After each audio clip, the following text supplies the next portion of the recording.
Hello everyone and welcome back into my kitchen. Come on, let me show you how simple this is.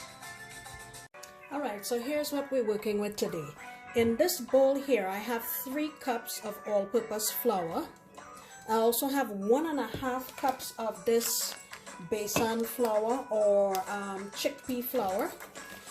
I also have in here 1 teaspoon of turmeric, 1.5 teaspoons of cumin, and I have some salt in here, 1.5 tablespoons of salt. We're also going to be using, which is ready to flow over, I have in here, I have 1 cup of warm water. I also have 1/2 teaspoon of brown sugar and 2.5 teaspoons of yeast. Alright, I'm also going to use a small habanero, 7 cloves of garlic, 1/2 of a small onion, a few sprigs of cilantro. I would say this is probably about 1/2 cup if you stuffed it into a cup. And the next thing we're going to be using is frozen spinach, and this is 1 pound that I defrosted and squeezed all of the liquid out of. So let me get these blended up and we'll come right back. So the first thing I'm going to do is just mix all of my dry ingredients together. And once I'm sure that it has been combined completely, I'm going to go in with my spinach. Now in Trinidad, usually what is used is what we call dasheen leaves or taro leaves. And they're usually laid out, and then the dough mixture is paste on it and it's rolled up, and then it's sliced and fried.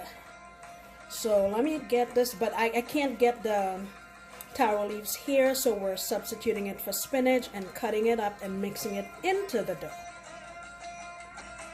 So now I'm going in with my yeast, which decided to flow over because it waits for no man. Alright, so that was 1 cup of warm water, like I said.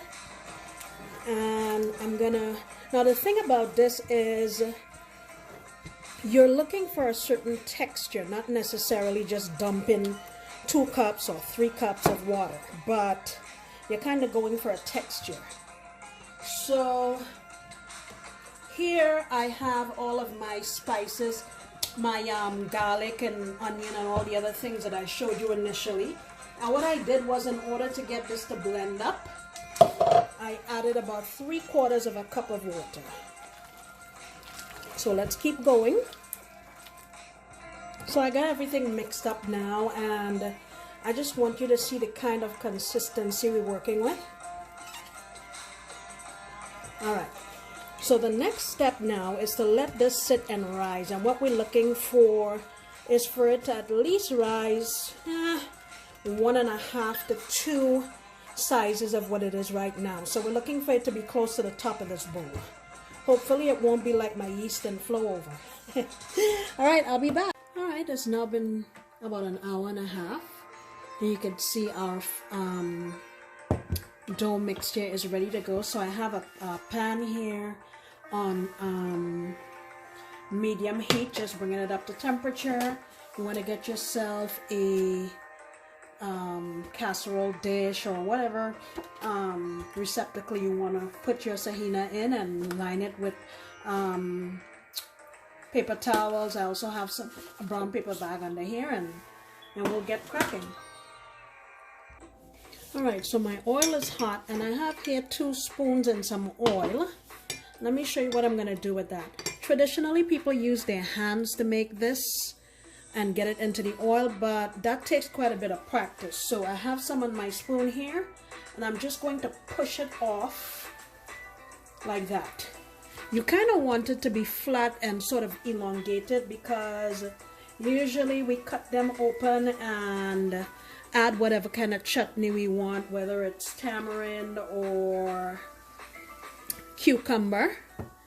I just made some tamarind earlier today, and you've seen me do that before. I will try to remember to link it at the end of this video, so in case you want to try it, you can. So basically, I'm just gonna make sure that this is cooked through, and then I will do another batch. All right, so I'm turning these over now. I'm gonna give them a chance to brown on the other side,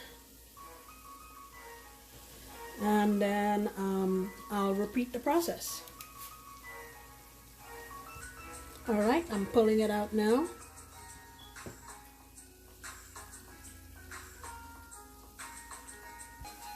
All right, I'm working on my last two, but this is what we have so far.